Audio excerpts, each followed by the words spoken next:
ആ, ഞാൻ പറഞ്ഞില്ലേ മാധവൻ നായരുടെ മോൻ. താനൊരു ഭാഗ്യദോഷിയാണല്ലോ. മാനേജ്മെന്റിനോട് ഞങ്ങൾ ഒത്തിരി പറഞ്ഞു നോക്കി. KRC പിണക്കാൻ അവർക്ക് ബുദ്ധിമുട്ടാണ്. തന്റെ അച്ഛനോട് അയാൾക്ക് അത്രക്ക് വാശിയാ. ഇങ്ങനെ കൈയൊഴിയരുത്. ഈ ജോലി എനിക്ക് തരാമെന്ന് 100% ദാസാർ വാക്ക് പറഞ്ഞത്. അതൊക്കെ ശരിയാണ്. പക്ഷേ ആ KRCയുടെ ഹോൾഡ് എന്താണെന്ന് തന്നോട് ഞങ്ങൾ വിശദീകരിക്കണോ? ഞാനൊരു നല്ല വഴി പറഞ്ഞുതരാം. തന്റെ അച്ഛനോട് KRC ഒന്ന് ചെന്ന് കാണാൻ പറ. അല്ലാതെ എനിക്ക് ഇതിലൊന്നും ചെയ്യാൻ പറ്റില്ല. എന്താടാ? അച്ഛന് പുളി കൊടുക്ക്, തിന്നട്ടെ. എന്താ അമ്മേ? എനിക്കറിയില്ല. സന്തോഷേ, എടാ കാര്യം എന്താണെന്ന് പറ. കാരണം ജീവിതം പാഴായി, അത്രേ ഉള്ളൂ. അച്ഛൻ എന്ത് ചെയ്തെന്നാ നീ പറയണേ? ആ KRC ആയിട്ട് ഉടക്കണ്ടെന്ന് ഞാൻ 100 വട്ടം പറഞ്ഞത്. ഇപ്പൊ അങ്ങനെയായോ? നിനക്ക് എന്താടി? അയാൾ നിന്നെ ജോലിയിൽ പിരിച്ചു വിട്ടപ്പോ അച്ഛൻ്റെ അടുത്ത് വന്ന് നീ കാളെ പോലെ കരഞ്ഞില്ലേടാ? നിന്റെ കരച്ചിൽ കണ്ട് സഹിക്കാൻ വയ്യാഞ്ഞിട്ടാണ് അച്ഛൻ അയാളോട് ചോദിക്കാൻ പോയത്. ചോദിക്കാനല്ലോ, വാദിക്കാനല്ലേ പോയത്. ഒറ്റ വീക്ക് വെച്ചെന്നുണ്ടല്ലോ. അയാളുടെ മോക്ക് ലവ് ലെറ്റർ കൊടുത്തിട്ടാണ് ജോലിന്ന് പിരിച്ചു വിട്ടെന്ന് ആരെങ്കിലും അറിഞ്ഞോടാ? അതറിഞ്ഞപ്പോ നാണം കെടാതിരിക്കാൻ വേണ്ടി അച്ഛൻ അയാളോട് തർക്കിച്ചു. അതാ മോശമായ. മതിയാക്കടി, എല്ലാം എന്റെ കുറ്റം തന്നെ. സമ്മതിച്ചു, തീർന്നല്ലോ. പിന്നെന്താ? രണ്ടും കൂടി തുടങ്ങി. നീ സമാധാനായിരിക്കെ. എന്തായാലും അച്ഛൻ വരട്ടെ. കുഞ്ഞുറങ്ങിയ മോളെ? നീ എന്താ വല്ലാതിരിക്കുന്നു? ഒന്നുമില്ല. പ്രസാദിന് നൈറ്റ് ഷിഫ്റ്റാ. സ്റ്റാൻഡ് ഒന്ന് പറഞ്ഞു. ഈയിടെയായിട്ട് നൈറ്റ് ഷിഫ്റ്റ് ഇത്തിരി കൂടുതലാ. വീട്ടിലിരുന്ന് ഇല്ലാത്ത ഓരോന്ന് ചിന്തിച്ച് മനസ്സ് പുണ്ണാക്കുന്ന അത്ര നല്ല ശീലമല്ല. ഈയിടെയായിട്ട് എല്ലാവർക്കും ഓരോ താളം തട്ടല. ആരാ എല്ലാരും? ദേ ഒരുത്തം വന്നൊരു ബഹളവും കഴിഞ്ഞ് കയറി കിടക്കുക. പച്ചവെള്ളം കുടിച്ചിട്ടില്ല. ആര്? സന്തോഷോ? അവനെന്ത് പറ്റി? അവന്റെ ജീവിതം തൊലച്ചോന്ന്. ജീവിതം തൊലച്ചെന്നു? ആര്? അച്ഛൻ തന്നെ. ഞാൻ എന്ത് ചെയ്തെന്നാ? അവന്റെ മുതലാളിയുമായിട്ട് അച്ഛൻ വഴക്കുണ്ടാക്കിയോണ്ടാണ് പോലും അവൻ എങ്ങും ജോലി കിട്ടാത്തെന്ന്. ചെല്ലുന്നിടത്തൊക്കെ അയാൾ മുടക്കുക. ആരോ ഈ കുടുംബത്തിന് തക്കതായ കടുങ്കൈ ചെയ്തിട്ടുണ്ട്. അല്ലാതെ ഇങ്ങനൊരു തലതിരിച്ചിൽ വരാൻ ഞാൻ ആലോചിച്ചിട്ട് ഒരു എത്തും പിടിയും കിട്ടുന്നില്ല.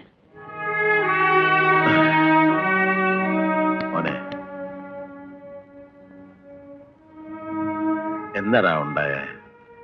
ഞാൻ ഇവിടെ വിട്ട് അങ്ങോട്ടെങ്കിലും പോവാ. ഇവിടെ നിന്നാ ശരിയാവില്ല. ഇങ്ങനെ പേടിച്ചാ ഒളിക്കാൻ എവിടാ കാട്?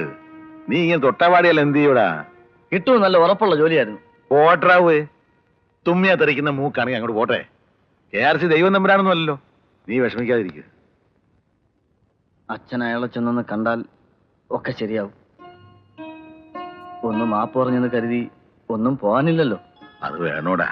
അയാളുടെ വാശി മുഴുവൻ അച്ഛനോടാ.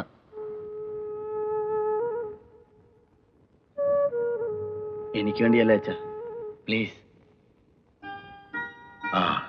നോക്കട്ടെ. ഞാനായിട്ട് നിന്റെ ജീവിതം തൊലിച്ചൊന്നും വേണ്ട. അത്താഴപ്പണ്ണി ഇറക്കണ്ട, വന്ന് കഞ്ഞി കുടിക്കൂ. വാ വാടാ.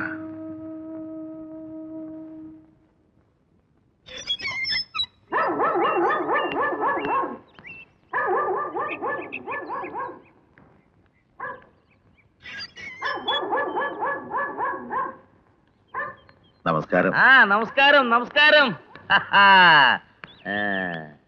അയ്യോ, ഇതാര്? പൂമുറ്റത്ത് മാധവൻ നായരോ? എന്താ പുതിയ വല്ല നിയമോ വകുപ്പോ പഠിപ്പിക്കാൻ വന്നതാണോ? ഞാൻ മാപ്പ് പറയാൻ വന്ന. അയ്യോ, അങ്ങനെയൊന്നും പറയല്ലേ. BCom ഫസ്റ്റ് ക്ലാസ്സുകാരന്റെ തന്തയല്ലേ? അന്നത്തെ വിഷമം കൊണ്ട് ഞാൻ എന്തൊക്കെയോ പറഞ്ഞു പോയി. ഒക്കെ മറക്കണം.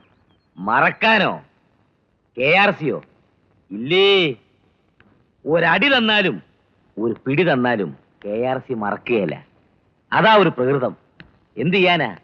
അങ്ങനെ അങ്ങ് ആയിപ്പോയി. അവൻ ചെയ്തത് തെറ്റാണ്. ഏയ്, വളരെ ശരിയാ. എടോ, ആമ്പിള്ളാര് പെമ്പിള്ളാർക്കല്ലാതെ പിന്നെ ആർക്കാടോ പ്രേമലേഖനം കൊടുക്കുന്നേ? അതും ജോലിക്കാരനാണെങ്കിൽ മുതലാളിയുടെ മൂക്ക് തന്നെ കൊടുക്കണം. തെറ്റ് ചെയ്തത് ഞാനാ. എന്റെ മൂക്ക് കിട്ടേണ്ടിയിരുന്ന നല്ലൊരു ചെറുക്കനെ ഞാൻ പിരിച്ചുവിട്ടില്ലേ? അവളുടെ ജീവിതം ഞാൻ തകർത്തില്ലേ? ഒന്നും മനഃപൂർവ്വം ചെയ്തതല്ല. അല്ല, ഞാൻ കാല് പിടിക്കാം. എന്റെ മോന്റെ ഭാവി തകർക്കരുത്. അവന്റെ ഒരു ഭാവി ഇറങ്ങി പോണ പുറത്ത്, അല്ലെങ്കിൽ പൊട്ടി ഞാൻ അടിച്ചുവിടും. എടോ, എന്റെ മോടെ ചെരുപ്പ് തുടയ്ക്കാൻ യോഗ്യതയില്ലാത്ത ആ തെണ്ടിക്ക് വേണ്ടി താൻ എന്നെ വെല്ലുവിളിച്ചത് ഓർമ്മയുണ്ടോ? ഇടില്ല ഞാൻ. തന്റെ മോൻ ഈ ടൗണിലൂടെ തെണ്ടി കിടക്കുന്ന കണ്ടിട്ടല്ലാതെ ഈ KRC അടങ്ങില്ല. പിടിച്ച് പുറത്താക്കണ ഇയാളെ. വേണ്ട, ഞാൻ പോയിക്കോളാം.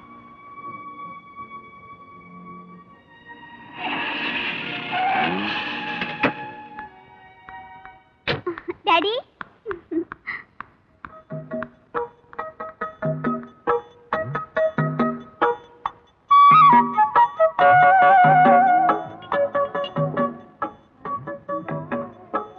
മുതലാളി എന്ത് പറഞ്ഞു? എന്ത് പറഞ്ഞു? കുറെ നേരമല്ലേ ഈ കോലും വായ വെച്ചോണ്ട് നടക്കാൻ തുടങ്ങിയിട്ട്. എന്തേലും ഒന്ന് പറയച്ചാ. നിനക്ക് ജോലിയല്ലേ വേണ്ടേ? തൽക്കാലം ഒരു ജോലി ഞാൻ തരാം. ആ, ദിവസം 10 രൂപ ബാറ്റ. ബാറ്റയോ? അപ്പൊ ശമ്പളോ? അത് ജോലിയിലുള്ള നിന്റെ മിടുക്കനുസരിച്ചിരിക്കും. എന്താ ജോലി? നിനക്ക് ആ മുതലാളിയുടെ മോളെ അറിയാമല്ലോ. അവളെ പ്രേമിക്കാവോ? ഇതേ ഒരുമാതിരി ചങ്കിക്കൊള്ളുന്ന തമാശ പറഞ്ഞോണ്ടല്ലോ. കാര്യമായിട്ട് പറഞ്ഞാടാവേ. ഈ പ്രേമം എന്ന് പറഞ്ഞാൽ വെറുതെ ഞഞ്ഞാവിഞ്ഞാന്ന് വായി നോക്കി നടക്കാനല്ല, ശരിയായ പ്രേമമായിരിക്കണം. നീ വിളിച്ചെടുത്ത് അവളെ ഇറങ്ങി വരണം. പറ്റുമോ? ലോകത്ത് ഏതെങ്കിലും തന്തമാരും മക്കളോട് ഇങ്ങനെ? ഞാൻ സ്വല്പം വ്യത്യാസമുള്ള തന്തയാണെന്ന് കൂട്ടിക്കോ. എന്റെ മകന്റെ യോഗ്യത എന്താണെന്ന് KRC ഒന്ന് അറിയിക്കണം. അത് എന്റെ ഒരു വാശിയാ മോനെ. എന്താ നിന്നെ കൊണ്ട് പറ്റുമോ? വേറൊരു കാര്യം, വെറുതെ പ്രേമിക്കല്ലാതെ എന്തെങ്കിലും വേണ്ടാതിനെന്ന് നീ ആ പെണ്ണിനോട് കാണിച്ചാ അടിച്ചിന്റെ കരണക്കുറ്റിയും പൊട്ടിക്കും. ഏറ്റില്ല? ഏറ്റു. തൽക്കാലം ചെറിയൊരു അഡ്വാൻസ് അല്ലേ തരാ. ഹലോ.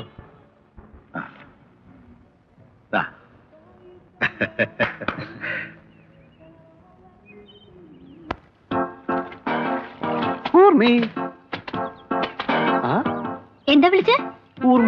ഉറുമിയോ? അത് അങ്കച്ചേകന്മാരുടെ കയ്യിലല്ലേ? അതെ, ഉറുമി തന്നെ. കഴുത്ത ചുറ്റിയാ പിന്നെ തലയും കൊണ്ടേ പോകും. ഇയാൾക്ക് ഇപ്പൊ എന്താ വേണ്ടേ? അയ്യോ, ദേഷ്യപ്പെടുമ്പോ ഊർമിയുടെ മോഹം കാണാൻ എന്ത് രസമാണ്. ദേ, ഇയാളൊന്ന് പോകുന്നുണ്ടോ? ഇല്ലെങ്കിൽ ഞാൻ ഇപ്പൊ വിളിച്ചു കൂവും. കൂവിക്കോ, ആ കൂവലെന്ന് കേൾക്കാമല്ലോ. ചേടാ, ഇത് വലിയ ശല്യമായല്ലോ. അതെ, ഇത്തിരി ശല്യപ്പെടുത്താൻ തന്നെ വന്നിരിക്കുന്നു.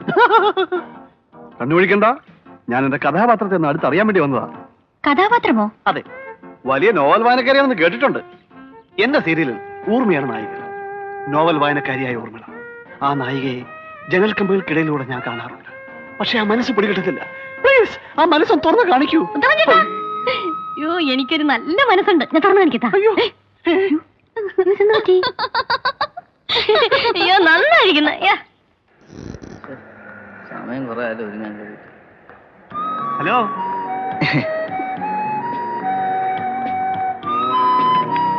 അതെ, എന്താ നിങ്ങളുടെ ഉദ്ദേശം? നല്ല ഉദ്ദേശം തന്നെ. ഞാൻ ഡാഡിയോട് പറയട്ടെ? അയ്യോ, അതൊക്കെ ബുദ്ധിമുട്ടാവില്ലേ? സമയമാകുമ്പോ ഞാൻ തന്നെ ഒന്ന് ഡാഡിയോട് പറഞ്ഞോളാം. ഒരിക്കൽ ലവ് ലെറ്റർ തന്നെ കിട്ടിയത് പോരല്ലേ? പോരാ, ജീവിതത്തിൽ ഞാൻ ഒരാൾക്ക് ലവ് ലെറ്റർ കൊടുത്തിട്ടുള്ളൂ. ദീപയ്ക്ക് മാത്രം. You bloody... Yes, I am your bloody blind lover.